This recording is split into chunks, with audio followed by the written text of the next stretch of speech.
I'm Eric, the travel guide. I've got some dates to run past you here. 1492, 1513, 1565, 1776. Wow, we've got a lot to cover. That's why we're starting here in St. Augustine, Florida. Next on Beyond Your Backyard. Beyond Your Backyard is being brought to you in part by the following.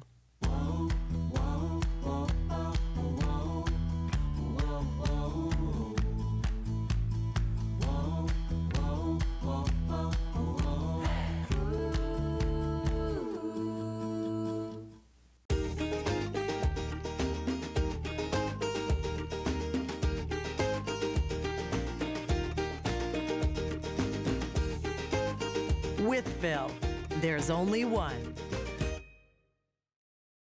My name is Eric Hastings. Yeah, that's me. And for as long as I can remember, I've always loved to travel, and I still do today. But you know what I've learned? There's so much more that brings us together than divides us. Which is why I've made it my mission to do the very same things you can do, but to take you beyond the experiences, to uncover the soul of every place we visit. Let me introduce you to the people, the places, and the secrets that remind us how exciting it is to share with one another, to understand one another, and to realize just how connected we really are. I am Eric the Travel Guy, and this is Beyond Your Backyard.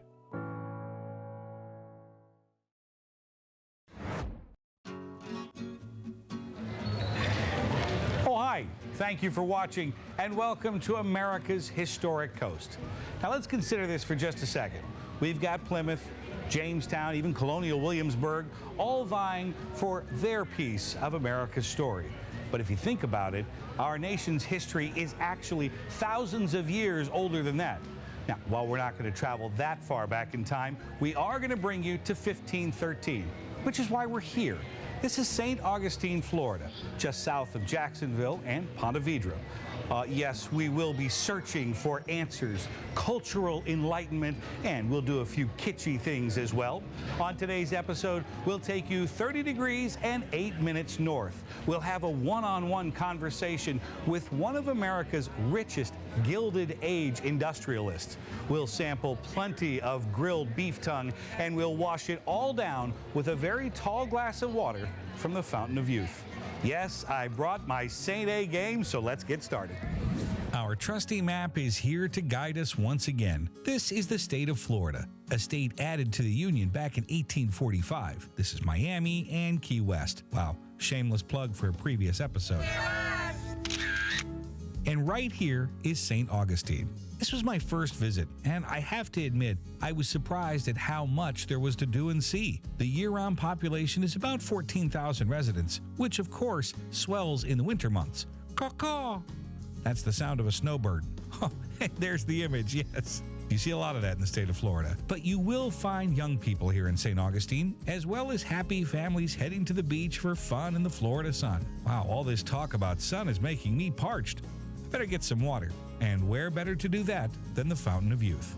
What are some of the things that they're learning while they're here? They learn about the legend of the Fountain of Youth, all right, how that came to be. They get some of the water, get to taste that. Then they can go to a planetarium where they'll learn about how the early explorers used the stars to navigate. We have a Discovery Globe show that shows the routes of the early explorers. We have an Indian village where live reenactors will talk about the village of Saloy. We have a cannon firing, blacksmith that works with the metal. We have an arquebusero that shoots an arquebus, a matchlock firearm. That's so cool. A lot to see here. Once again, lots to see, and again, open almost every day. Every day except for Christmas, I believe. I want to talk about the water itself and the fountain itself. Who discovered it? Was it actually discovered? Help me out a little bit with that. Okay, so when Ponce de Leon got here in 1513... Right, a little further north, right? Further north, he took his reading at 30 degrees 8 minutes, which is just north of here. Yep. He needed to find first safe harbor, okay? Right. He needed to make repairs to his ships, get provisions, and he thinks this is an island. Instead of going around the island, which is a good thing he didn't because it was much bigger. Would have been quite some time, yes. He turns around looking for first safe harbor. St. Augustine would have been it. Probably saw the fires, the smokes coming from the Temucans village, of them trying to dry out after a storm that they had for about 2 days. Yep. They come in, they're greeted warmly by the friendly Temucans. That's a winning moment. They have water. They had, at that point in time, it was an artesian spring. The water came up to the surface of its own pressure. When you were down there, you'd be standing knee deep in that water. Got it. All right? Was this the actual spot? This was the actual spot right here. That's pretty cool. That is cool.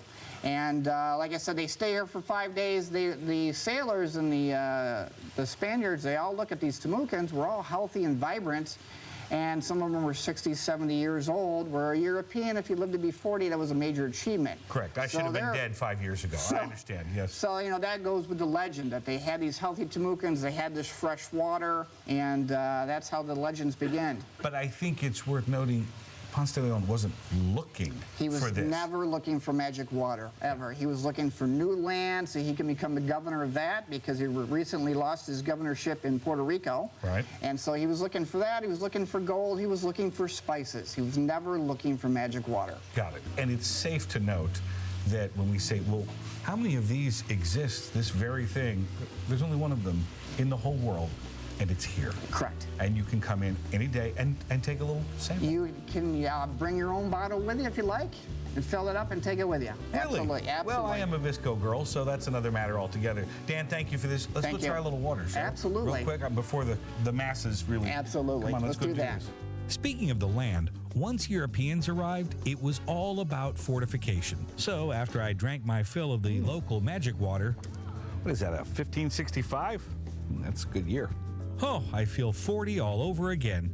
I made my way to the coast with a visit to the Castillo de San Marcos, the oldest and largest masonry fort in the continental United States. I met up with Park Ranger Chris Leverett for an insider's look at this centuries-old fortress.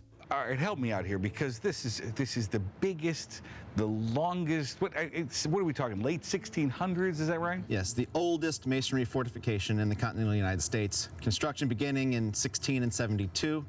Construction finished in 1695. And for those of us that have been down to Puerto Rico, for instance, this looks a lot like the forts we see down there. And do we look like that fort, or does that fort look like this fort? Built by the same empire, the Spanish Empire wanted all their forts to essentially match in appearance. The city of St. Augustine was established in the year 1565. Got it. 107 years later, ground was broken to build this facility. And they went through 9 wooden forts before this one was authorized. And they're building out of necessity, I'm assuming here. Well, build out of necessity. Wooden forts tend to rot away, get burnt down. Pirate attacks are more successful when something's made out of wood versus a stone structure. Got it. But this is made out of what? The building is made out of a local sedimentary shell stone called coquina. Millions of little seashells naturally stuck together and described by the builders falling apart in their hands when they put these walls together. Is this building finished? Is this fort finished? Was it ever finished? The fortress itself was finished, yes, but one of its outer defenses right in front of the front door is incomplete. When you get word that you're about to hand your entire colony over to the other empire, in other words, the Spanish were about to hand Florida over to the British, Yep. construction halted on the rest of their defenses here. You mentioned that 800,000 people on average walk through here every year. What is it that they ask you about? What are they surprised by? The most surprising reaction I see from visitors is us telling them that the moat outside was a dry moat, a dry ditch, and not filled with water. Was it ever filled with water? Yes, it was, but that was more of a temporary thing. During attacks, it was to stay dry. Livestock were herded into the moat for a supply of food to stay safe rather than flooding. There's no need to flood a moat when you have a bayfront right on the other side of a seawall. St. Augustine is a very popular tourist site, and our national park is right across the street. So all people have to do is take the local trolley tours through the town, and they pass right by us. National Park Service was gracious enough to allow the trolleys to go through our parking lot and make that one of the trolley stops. Yeah. How long does it take to truly understand what they're looking at? If you are really passionate about the history of this place, I would say give yourself 2 hours to take it all in. Got it. But if this just wants to be a quick visit, see what it is, and then just be on your way, I would say give yourself about 45 minutes. And the views are pretty spectacular. It's awesome views. You got the St. Augustine Bayfront.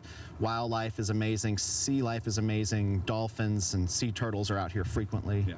Why did they build this fort? But why here specifically? The Spanish established St. Augustine to make sure their trade routes that would leave Havana could safely make it across the oceans to Spain, because those trade ships would sail up the Florida coast, catch the Gulf Stream to make their way to Europe, and this colony ensured the security of those ships before they made the Atlantic crossing. Cool. Thank you, my friend. I appreciate it. Yeah, it's safe to say this is one of those unique spots in the United States where you have to come here to see it. And while we're on the subject, they call this Florida's historic coast for a reason. St. Augustine features more than 42 miles of coastline for visitors to enjoy year-round. For the outdoor enthusiast, this picturesque coast is home to some of the best paddleboarding, fishing, hiking, and birdwatching around. The coastal wildlife is a major part of the area. Cue the transition, people.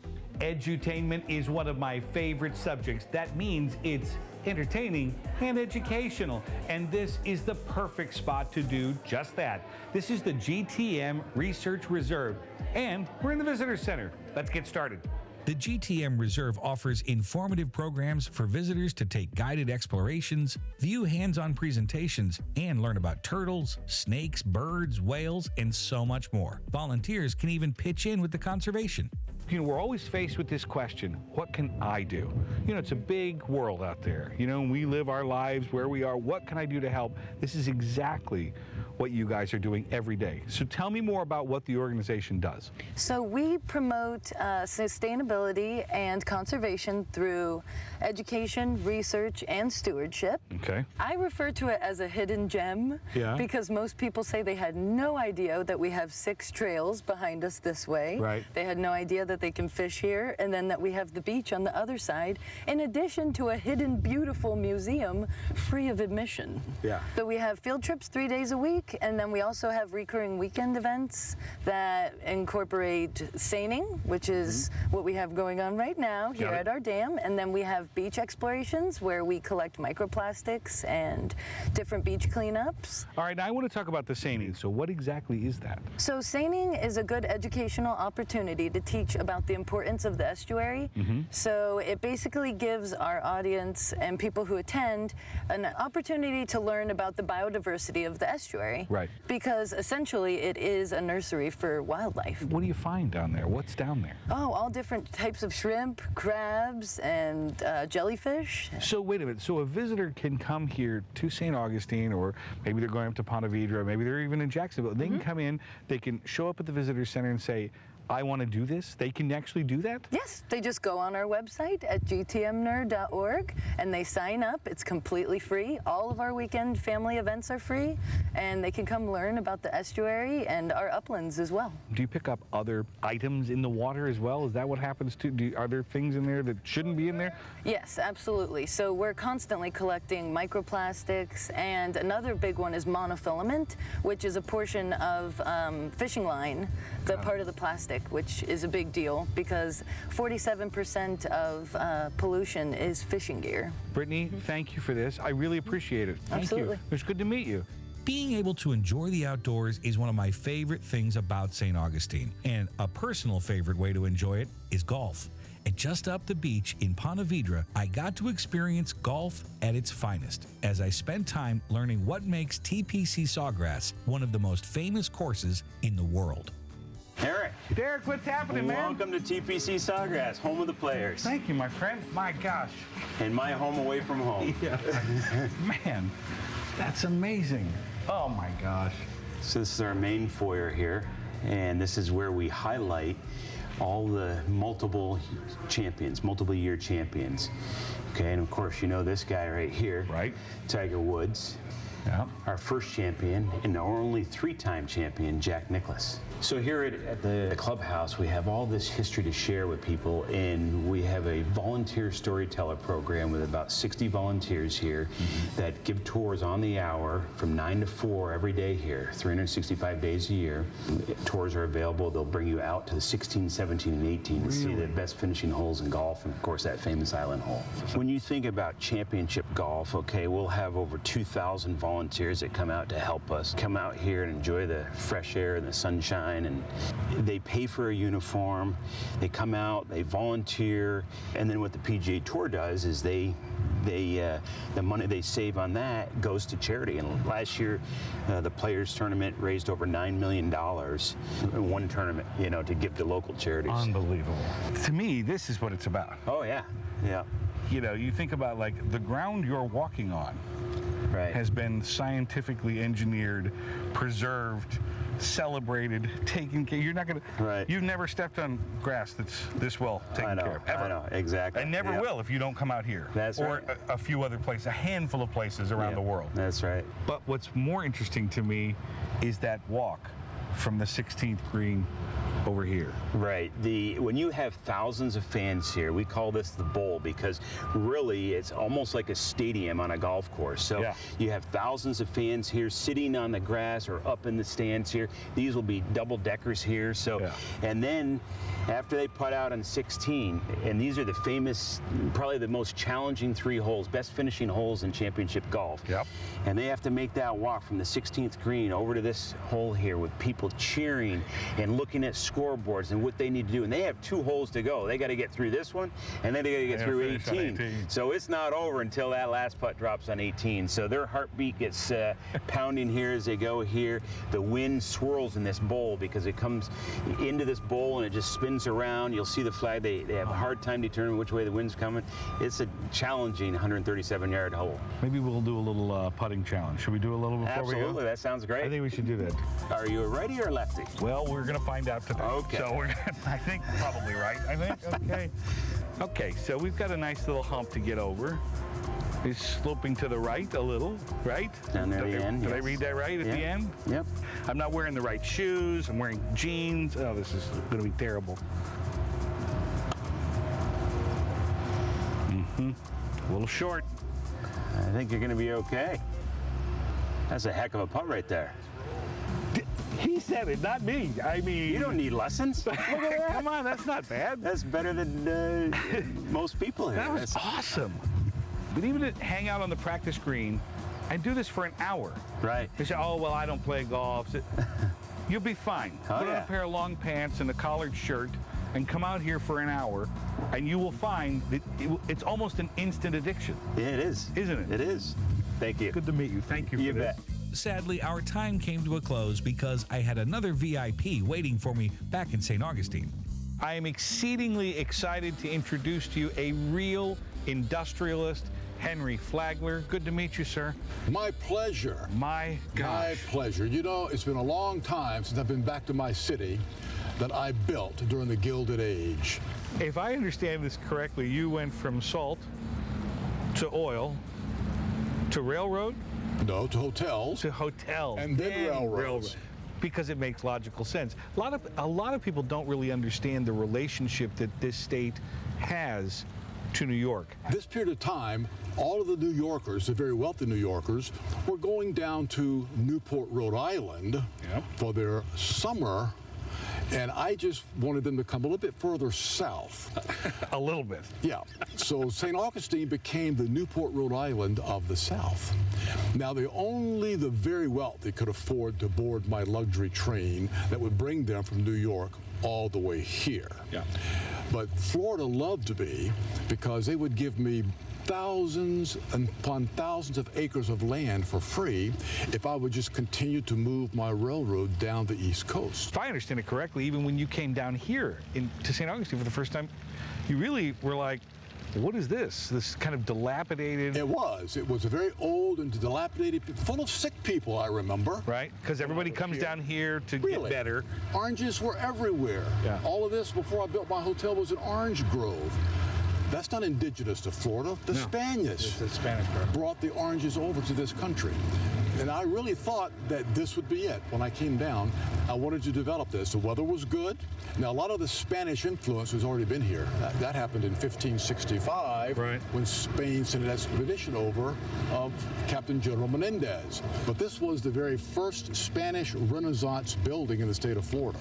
And then you can see now through our entire state, you see this everywhere now. You know, I was looking at the history of what you built, and you just kept going.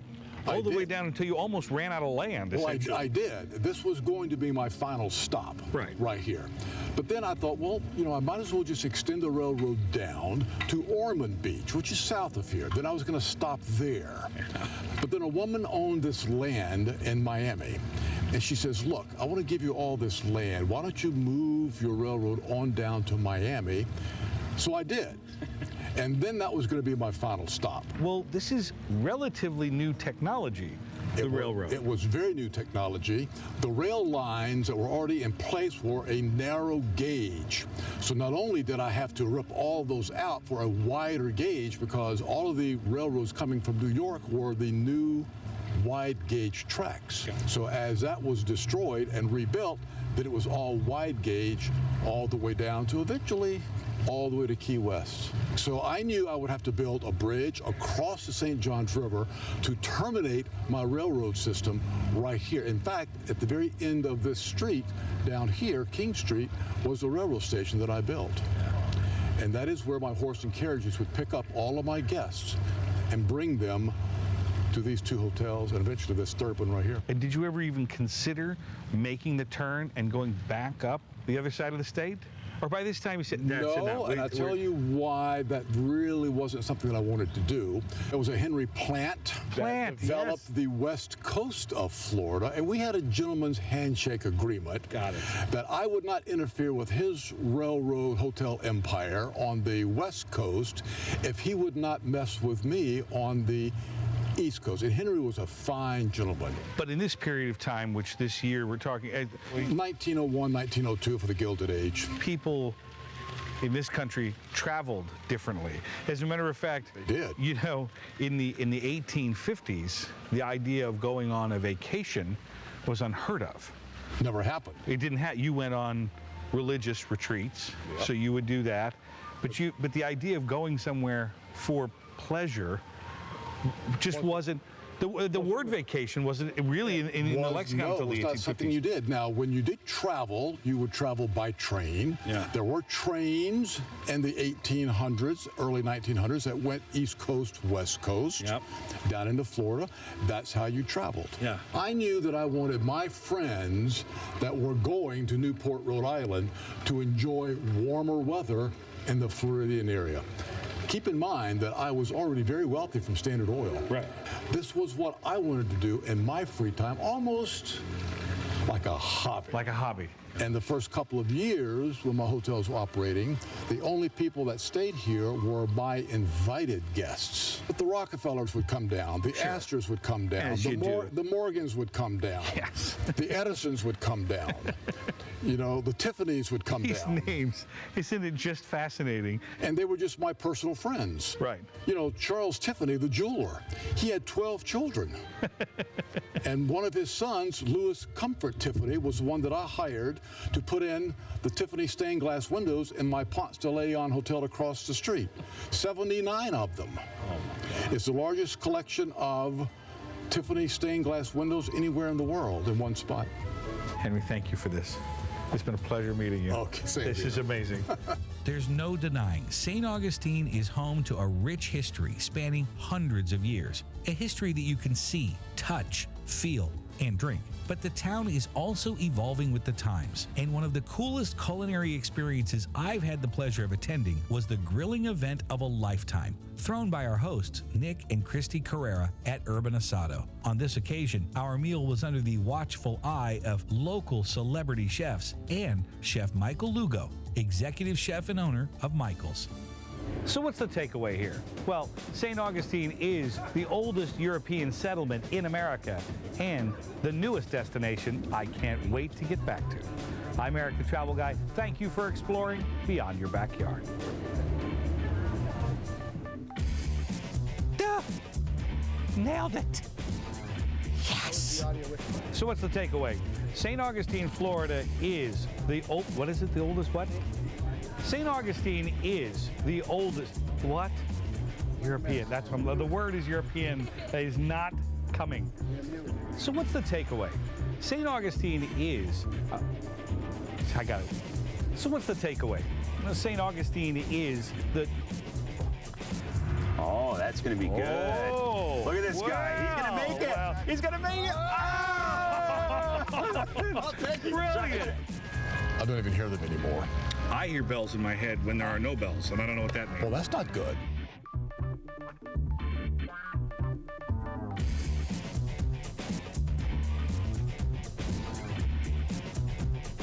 For more information on this episode, visit ericthetravelguide.com.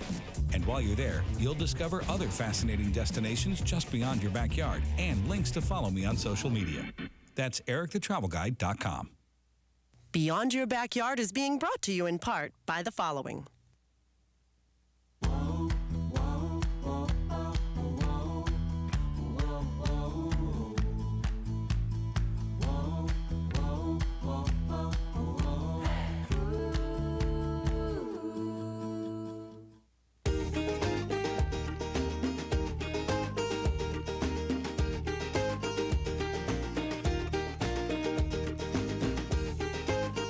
With Bill, there's only one. Hi, I'm Eric the Travel Guy. You know, I've been exploring the world professionally for more than a decade, and you know what I've learned? Is that fantastic experiences await you in every corner of the globe, but you don't always have to travel that far to uncover them.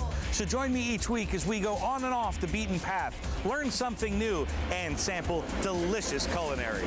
We're exploring beyond your backyard.